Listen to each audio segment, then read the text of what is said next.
It's time for a cup of coffee with Will and Chris at Slumberland Furniture.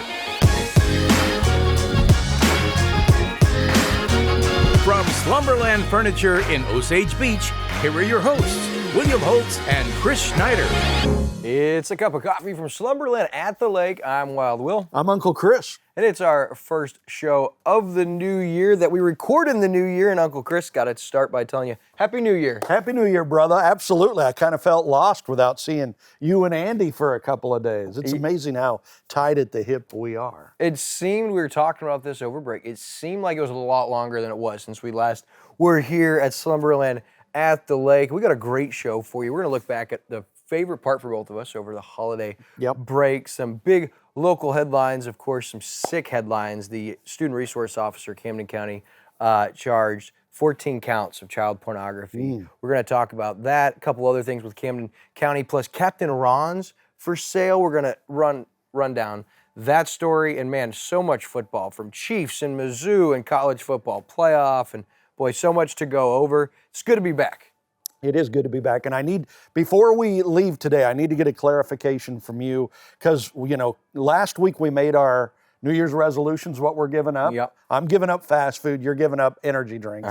So I've got an upcoming driving vacation, and I need to know from you if I can stop for fast food on my driving vacation. So we'll talk about that. I'm going to tell you right now, no, but we'll talk about why no after this from Slumberland at the lake. Hey everybody, Daryl Cunningham with Slumberland Furniture at the Lake. We're right in the middle of our big clearance sale. Items up to 80% off for every room of the house. We've got Tempur-Pedic mattresses, $1,000 off. Bedroom sets starting at $999. Couches starting at $399. Come check it out. Overstocks, scratch, dent, dings, anything you can think of. On sale, Slumberland Furniture, where we're bringing happy home. All right, so this is the big clearance event right here at Slumberland at the lake. And I got here a little early this morning. I was looking at some of the stuff they had featured to put on Facebook for them. And I'm going to tell you, the deals are crazy. So crazy, we already bought something. Really? Don't come we did for the office, right? Don't come get our two chairs. It was this beautiful set of two chairs, $235 for the set of two. Pretty incredible. They got deals like that tucked away everywhere. They're emptying out the warehouse from stuff that's been around for the last couple of years. Closeout deals. You got to come see them at Slumberland at the lake, and make sure you tell them that Uncle Chris and Wild Will sent you when you stop by. So we're back from holiday break officially. Did you eat really bad, or did you do okay? I ate horrible. I ate everything in sight for the last 2 weeks, man. In fact, those were my favorite parts of the holiday season, right? It all centered around food. Right, Christmas Eve we did fondue over at the in-laws, and it was so good. And then New Year's Eve we had crab legs with the family, and then New Year's Day we had a big ham and all that. Yeah, that was, for me, that was the best part of the holidays. But I'm sure it's adding up. You did some traveling, right? No, we stayed in town the whole time. So no traveling. You were home, and so the eating was your favorite part of a holiday break. So no family came into town. It was peaceful. It was quiet. Yeah, it was very quiet. Of course, our neighbors right next to us are my wife's parents, so our in-laws. So yeah, we just hung out with them a lot, ate a lot of food, just had a great time, and had friends come over and join us for a few of those meals and everything. But that was about it. It was pretty quiet and cool and great, and there was a whole lot of TV watching going on, right? Yeah, super calm, cool, and collective in comparison to ours. Of course, Brinley now 3, all the family, festivities, and it started with, my wife, Unique, her birthday's on December 22nd. Yeah. So super close to Christmas, and so we did a birthday trip, and we went to Fuji and Jeff City, and it was funny because we got there, Brinley was passed out to start, with the hibachi grill and all that goodness. Well, by the time that the food was ready, she was popped up, ready to go, and she was eating good. But from that trip and Christmas and all of the holidays and the New Year, it was so awesome. We had a great church service, Christmas Eve candlelight service, and great family time. And presents are always great, but as you start to have family and you grow up a little bit, you start to look at just the time together. Yeah. And you hate to be morbid, but you get with family and you start to ask yourself, how many more Christmases will I have with this individual, yeah. or should something crazy happen? And so for me, just being together with all my family and friends, and of course lots of football, but we even rang in the new year together. Brinley and I, we cracked open sparkling grape juice. Mama had a little sip of wine, and we toasted in the new year, and we looked back at all the things in 23, from getting married and getting through some tough battles over the last couple of years. It was a great 23, and we're excited to look ahead and welcome in the new year. And man, like I said, so good to be back here at Slumberland at the Lake, but it's hard to get back into it after all that time off. And I didn't even eat as bad as you did. I did. I ate horribly. I haven't even gotten on the scale yet because I'm afraid of what it's going to say, right? But It'll say, "Get off me, fatty, you're hurting me." That's exactly what it's going to say. So I need to go on a diet. We've already talked about, Michelle and I have already talked about that. But the no fast food thing will help. Yeah, it will. So, okay, so clarification. You gave up energy drinks. And I'm doing great, okay? Okay, good. And I gave up fast food, which is not, I can handle that. But until you go on trips. Right, until you go on trips. And then, you're always stopping for fast food. So I cannot stop and eat fast food on my vacation trips, right? I mean, what kind of New Year's resolution is that? You're already looking for, we're literally here in the first week of January, and you're looking for an upcoming trip, because you're like, I will be dreading that trip if I can't have my Whopper from Burger King. Okay, but if I can stop for fast food, I'll let you drink energy drinks while I'm gone. No, okay. No, here's what you do. I'll let you Subway. There's your exception. Subway, okay, because there's really not a drive-through, right? Right. I don't think so. Okay, so we could stop at Subway. Is there another place? I'm just saying, you ever been into a Subway? That is not fast, okay? Well, nothing's especially fast if someone's anymore. standing there in front of you. Yeah, Subway's an exception. Maybe like Quiznos or Jimmy John's. Okay. Those kind of places. Something like that. Okay. Yeah, but fast food, you think deep fried. If you can get French fries in cardboard double or grease, plastic, grease, yeah. that's fast food. Okay. So does that make sense? Absolutely. So I'll stick to that. Absolutely. My wife's not too happy about that, but Hey. no problem. We can do that. And I'm already making changes, because the energy drink, like fast food or any habits that we have that kind of fit into your lifestyle. I got to leave the house this morning, got ready to leave the house, and I was like, I can't grab a Ghost energy drink. So I had to get a coffee mug to go, because normally I'll have in my morning drive, my commute, I'll have an energy drink in the car. I enjoy that, and it kind of gets me going. And so this morning I was like, man, I got to have coffee in a Go mug, so I'm making that transition. Where's your mug? Because it's like pink, right? Yeah, it's pink. Thanks for shouting that out. I couldn't find my Bills or my Lake TV mug to match yours there, so I grabbed the pink Ozark Trail mug. It looks nice. It fits you, yeah. It fits you. All right, very good. You're ridiculous. We're going to move ahead to local headlines and some heavy hitters this week. Chris, we recorded 2 weeks of shows at once, and that was before Christmas, and a lot came out over our break that we didn't get a chance to address or follow up on. And so the big one, it just will turn your stomach. Yeah. Darren Skinner, 49, who was a Max Creek student resource officer with Camden County Sheriff's Department, he was charged with 14 felony counts of child pornography crimes. On Monday, December 18th, he was booked into Camden County Jail with no bond. In a letter posted to Facebook back in August of 23, Sheriff Helms did indicate that there was an officer or a deputy on their staff or payroll that was suspected and under investigation, and he did indicate in the letter that this individual had been fired. However, Sheriff Helms did not list Darren Skinner in this initial letter back in August of 23.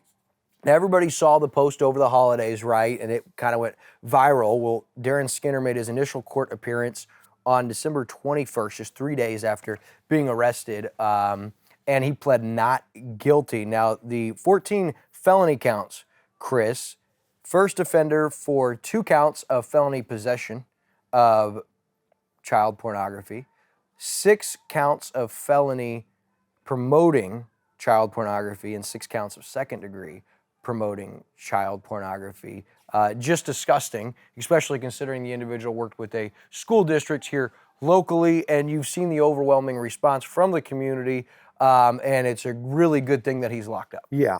So these charges are both for possessing and sending child porn. The case against Skinner in this the story from Lake Expo says It nearly died before the charges were filed, but it was resuscitated by the critical eye of an investigator in the Camden County Prosecutor's Office who noticed something was missing. So it's almost like some of the powers that be tried to sweep it under the rug and, tried to get by without it being prosecuted there. But good job from the prosecutor's office for catching that. Lake Expo reached out to Tracy Robinette, I wanted to That's right. shout out Tracy Robinette.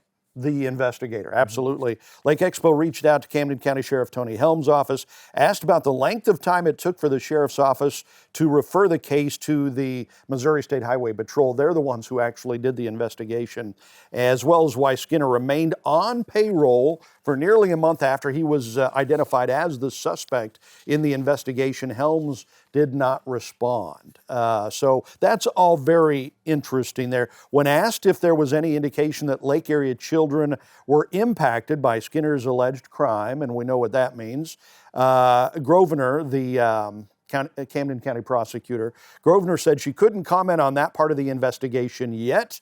Quote, there are other elements, other information that was found that we are still investigating, according to Grosvenor, the Camden County prosecutor. So there's still more to this, apparently, that is coming. But all of this is nasty, ugly, gross, sick, and still a lot of questions to be answered. And, kudos to Lake Expo, wonderful reporting, wonderful journalism for them. 3 different stories, the initial report, and then obviously the timeline, and then the follow-up that showed investigators noticed something and almost died. So it's important to note that the timeline, the first tip came back in October of 2020, and it was from MeWe, which I am assuming, based on all of the supporting and context clues, is a social media app. And they issued a cyber tip to the National Center for Missing and Exploited Children back in October of 2020. Now, nothing else in the timeline happens for about a year and a half later, and then May 22, cyber tip about 3 images. Now, the investigation officially begins about a year later on June 7th, 2023. On July 14th, same year, detective learns of the email address that's tied to Darren Skinner, and on July 26th, Skinner officially becomes the suspect. On August 1st, the Camden County Sheriff's Department then referred the case to the Missouri State Highway Patrol to take over the case. August 15th, Skinner's house is searched. And this is what's interesting. His house was searched, where Skinner allegedly confirmed the account belonged to him. He said he did receive images of child porn, but deleted them immediately and never sent pictures to others. His cell phone was seized during the search as well, and the Missouri Digital Forensic Center found there were no media files of child porn on his device. So at that point, the Missouri State Highway Patrol investigator concluded there's not enough info here to request criminal charges, and that's where it nearly died. In August, the case file was submitted to the Camden County Prosecutor's Office for review. The Missouri State Highway Patrol is saying, hey, we can't find enough, we're going to close this file unless you guys. And so Tracy Robinette took the helm, and Grosvenor said, our prosecutor, I certainly credit him with picking up the ball and running with it after he got the referral that the patrol was closing the investigation. He is an excellent investigator with training and experience specific to kid cases. So it's worth also noting, Chris, that in June, when the investigation began and then Skinner was found out in July, that when that case was turned over shortly after, August 1st, Camden County continued to pay Darren Skinner until August 22nd, fired him on August 23rd, and that's when that letter went to the public from Sheriff Helms without releasing his name or tying him to it. Now, the grossest thing that I found in all of the proceedings here and why it's so important that he's prosecuted to the full extent of the law, the danger that he brings, the children that he was involved with these images, up to 16 years old, but the sick part, as young as 2 years old. And so hard to fathom. And so after this came out and it goes viral and everybody's talking about this, you would think at that point in time that Sheriff Helms would say something, right? Because I want to bring up, this is the second Camden County deputy on Helms' watch that has been guilty of child pornography crimes. If you'll remember, Lenny Wilson back in 2019, who wasn't really vetted before he was hired, that tie goes all the way back to Chris Twitchell, another tie that we have with Camden County's Sheriff's Department. And so this is not the first time, and so it does leave you to believe, can we trust Sheriff Helms? And what is he going to say now that this is public? Why didn't you release his name for the when it first came out? Secondly, why did you not fire him sooner? And third, are you going to address this huge elephant in the room as far as Camden County is concerned? And so on December 18th, as we look at the day that Skinner was arrested, well, Sheriff Helms did post something. Really? Okay. As a matter of fact, it was a letter to the citizens of Camden County. It was nothing to do with Darren Skinner. It was actually to do with the Camden County Commission, who recently passed a law banning license plate recognition systems for our county. You know, technology is currently being used by Sheriff Helms and the Camden County Sheriff's Department, and now it's going to have to be removed. James Gohagan, who is a commissioner with Camden County, he posted on December 13th in regards to this issue, these license plate detection devices. It's essentially artificial intelligence, right? It's a technology that the Sheriff's Department is claiming helps them do their job better. Well, Commissioner Gohagan, said that there's an underlying issue to static license plate readers. At the Missouri Association of Counties Conference, artificial intelligence was front and center. The software essentially offered AI as a way to replace staff on many different levels. I did not realize the technology was already available, but apparently it is and already in use in some municipalities. In short, the federal government is wanting access. To me, that's a major problem, as my trust in them is at an all-time low. And so Gohagan said that his major concern was, first, they want to replace a lot of staff members. He said, and essentially they don't have to do their job as hard. But third, he said, I feel like this is an infringement on the constitutional rights of our county. And so Sheriff Helms, he did not like that, right? So he chose December 18th, the same day that Darren Skinner, one of the black guys, many black guys on Sheriff Helms' watch as his time with Camden County, decides to address this license plate technology with a letter to the fellow citizens of Camden County, saying, I write to you today with a heavy heart and sense of deep concern. With the way that started, you would think that would have to do with Darren Skinner. We should all have a heavy heart and a sense of deep concern at this point in time. But instead, it's regarding the recent decision made by the Camden County Commission to pass what he quotes, ambiguous law banning license plate recognition systems for our county. He says it happens all over the place, and by the commissioner's intervention in law enforcement matters, I'm disheartened. Which is interesting, still no talk of Darren Skinner. And so he posts this letter publicly to the people of Camden County. And Chris, I reached out to him asking him to respond to this, and he wouldn't reply. And as much as I want to just lash into the guy, I'm going to let the people of Camden County do it, because they're speaking for everybody, and they're speaking loud and clear.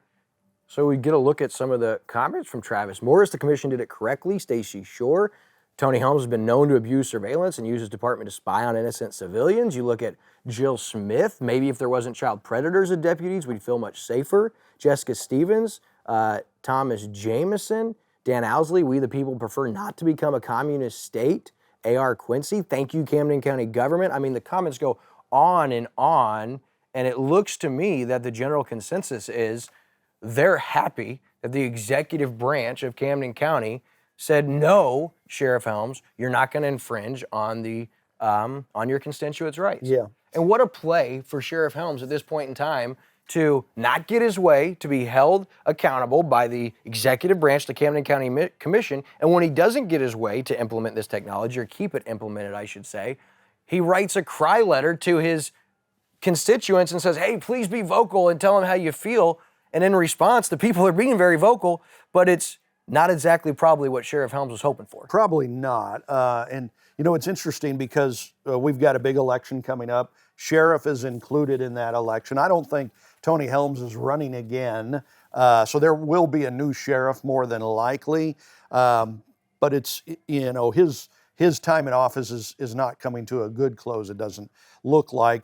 And in the last elections, in the last couple of elections, I think the people of Camden County, they've made a lot of changes. And I think the changes are to try to clean up some of this good old boy network that's been going on for a long time in Camden County that hasn't necessarily been good or clean. You know, so I think maybe the changes are happening, but they're not pretty to watch. But my question is, at this point in time, can Camden County wait?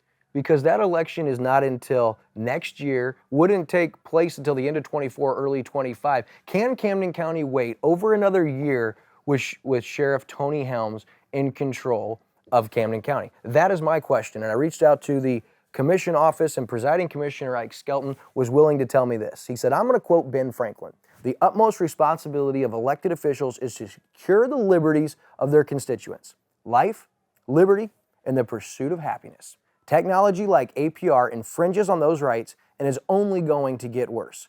I believe it is our responsibility to prevent that from happening. Law enforcement has done their job before and will be able to continue to do so." Presiding Commissioner Ike Skelton.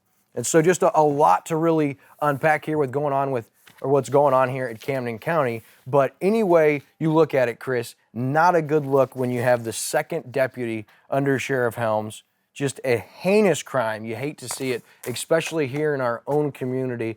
And like I said, the question that I'm left with is, can Camden County wait and have Sheriff Helms in charge of the county for another year plus? I didn't know that was an option not to, but I don't know, can the commissioner step in and fire Tony Helms? Is that possible? It would come from the Attorney General and the Post Commission at the state level, which there would be, I'm sure, different steps and legalities that would have to take place, but I'm sure a petition could be started or a motion by the commissioners. But I was just asking the question, and I don't know if it is possible to have a sitting sheriff removed by anybody other than the state attorney general and the post commission, which gives everybody their license to be a police officer in the state of Missouri. Yeah. So, all right, as we move on from local headlines, some better headlines. Pretty cool. Ballparks National officially gains control of Osage Beach City Park and Fields. Did you see that? I did see that. So Osage Beach Board of Aldermen approved an ordinance to authorize the mayor to execute a contract with Ballparks National to manage the hardball fields and concession stand at the Osage Beach City Park. That's located on Hatchery Road. Management of the ball fields and concession operations was bid out by the city last month. Board of Aldermen awarded the contract to Ballparks National December 21st, 2023. And I think this is Ballpark National's the first time they've stepped out of their own property to try to help manage, another property. So they're starting to do that with Osage Beach. You think that's a good thing? Is that a bad thing? Is that a step forward, or what do you think? I think it's a great thing. I think it's a win-win because the city of Osage Beach is a great municipality, and when it comes to parks and rec, they've got a really great parking, really great field system, and we've got a great church league softball, but we haven't had an adult rec league for a while out there. And there's been some lack, and so the city is actually partnering with Ballparks National, and so you're going to see some synergy going on, and it's going to take place from April through October of 24, and I talked with Jeff Vernetti, and he gave me an inside scoop that says, hey, the rec league is going to partner with the Camden Association, and we're going to have the first adult league in 3 years in the city of Osage Beach. Nice. We're going to increase the visitor experience, improve upon that. We're going to create new jobs and increase revenue to surrounding businesses because the amount of events they're going to plan on bringing to the city park. And it's worth noting that within April through September or October, there are still certain events that the city of Osage Beach will maintain operation and control, like I'm sure the Barbecue Fest and the Fall Festival and some of those. Annual Easter egg hunt, the Fall Festival, numerous food truck festivals, fish derbies, and much more is what they say. So absolutely. I think it's great. Are you going to play in the church league again this year? Oh, yeah. You were like a Mr. Professional last yeah. year. You took that pretty seriously, man. OTA starts today, baby. Off-season training, we're ready to go. So very cool. Congratulations to the city of Osage Beach as well as Ballparks National. Both really powerful organizations, municipalities. So good to see them partnering. When you ask me if it's good, I do think it's good because Ballparks National is the proven concept in recreational sports organization tournaments. So to bring that to the city level, I mean, is only going to be a positive. I think you're probably right on that. And Jeff Vernetti, those people, they're just great folks. So hopefully, this will be a major improvement and help. And you don't have a major reason to be concerned because the city park, it's not a big revenue generator for the city. So by giving access or control to another organization, it's not like the city is giving up on a lot of revenue. So it can only be a win-win in my opinion.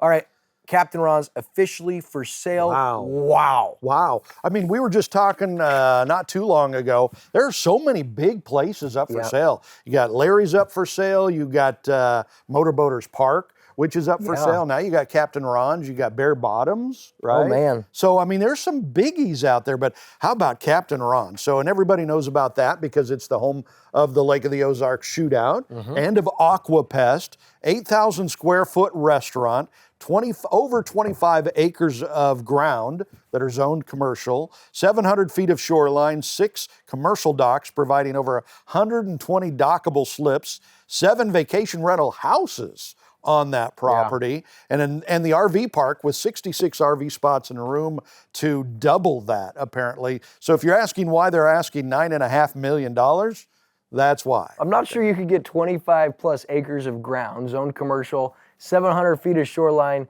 with 7 vacation rental houses and 6 commercial docks. You couldn't probably build that for $9.3 million. Take away the shootout, Aquapalooza, and the 8,000 square foot restaurant and RV park. I think it's a value. And a lot of people are wondering, like, why at this point in time? Like, why would the Dugans make this move? And so I reached out to Ron Dugan, and he said there's always a time when a person wants to think about retirement and allow the younger generation to come in and put the energy that fueled the creativity and foresight back into a place. That's where we are with Captain Ron's. For 18 years, it's been a passion of ours to create and provide a family fun atmosphere and a place where some of the top events can be hosted. Our hope is that the new owners will have the same passion and will continue the tradition and atmosphere that we've created. We host 2 of the premier events at the lake, and we have done everything we can to ensure that those events will remain at Captain Ron's. They are not only important for Captain Ron's, but for the entire lake community. And as the president of Lake of the Ozarks Shootout, I will continue to do what is in the best interest of the shootout, and the Captain Ron's location has been wonderful for the event, and our hope is that it will remain there for another 16 years or more. I asked him, I said, so what does this mean for shootout, and will it stay at Captain Ron's? And so he said that, and I appreciate Captain Ron and what he's done there, and you know, the guy accomplishes all kinds of different things in many capacities, but there does come a point in time, and so good luck to Ron and Nicole Dugan in their sale. I mean, if I had the money, that would be one of the first things that I would buy here at Lake of the Ozarks. It's been something I've dreamt of since I was a kid, is owning my own lake bar and grill, and Captain Ron's has always been of interest. It's just the $9.3 million price tag. You got that in your wallet, dude. You know, you could just open your wallet and pay for that. Right. The only thing in my wallet's a lot of McDonald's gift cards. So I'll ask Captain Ron's if is that still considered legal tender in your world. So, but congratulations, and that is, as many people know, it's absolutely our favorite lake bar and grill destination. It's real close to our house with the swim-up beach. Great for families, and whoever gets that, it's going to be a great opportunity for them, and I just hope they don't change too much too quickly because it's pretty incredible. Now we got to make it quick on football rundown. Mizzou, Cotton Bowl champions, baby. Yeah, that was one of the ugliest games I've ever seen, man. But good win for Mizzou. Say what you want. Would you have been happy with a 74-72 loss for Mizzou? Exactly. A win's a win. That's nice. It's good. That's what Ohio State's defense does. They wear you down in the trenches. They stymied Missouri's offense. That was one of the top offensive attacks in the nation until the fourth quarter. And Missouri's defense, they did what they had to, and when the money was on the line, Brady Cook and the Missouri offense, a 95 and a 91-yard drive in the fourth quarter, third into the fourth quarter, 14-3, Tigers 11-2, baby. I think they're going to finish with the 6th overall ranking, and they're definitely a shoo-in for next year's college football playoff. Very nice win for them, very nice year for them, and I think the build of, the resurgence of Mizzou it's here now. I love it. Eli Drinkwitz, and he gets a restructured contract, big pay raise. He was the 13th highest paid coach in the SEC. Well, he's up in the top 3, I would say, after the new extension. Chiefs hold on against the Bengals. It didn't feel like it because everyone seems depressed as Chiefs fans. The stadium's half empty, but they sealed their 8th straight AFC West title. Yeah, wow. Absolutely. It's been a struggle this year. It'll be interesting to see if the Chiefs can put it all together going into the playoffs. As you know, last year, I thought the Chiefs were cooked and done. They ended up winning it all, so maybe they can put it together and make a playoff run. I don't know. We'll have to. That's the crazy thing about the Chiefs is you never count them out. Yeah, Buffalo's going to continue their dominance, win all the way. Bills are going to be Super Bowl champions. Hey, you're creeping up in the pick'em standings, but I've won the last 2 weeks. I'm in second place. I've won the last 2 weeks. Good, yeah, I'm in second place overall. It's all going to come down to the playoffs. All right, listen, Eagle Days this Saturday. Go to lakeeagledays.com. There's 4 locations. You're not going to want to miss that. John and Lynn Farrell, they're on the Community Spotlight Show this week, and high school basketball season break after Thursday night's games until later in the month. But listen, or actually rather February 9th, we have a break. February 2nd, yeah. All right, well, that's going to do it for this week's Cup of Coffee. Until next week, see you then.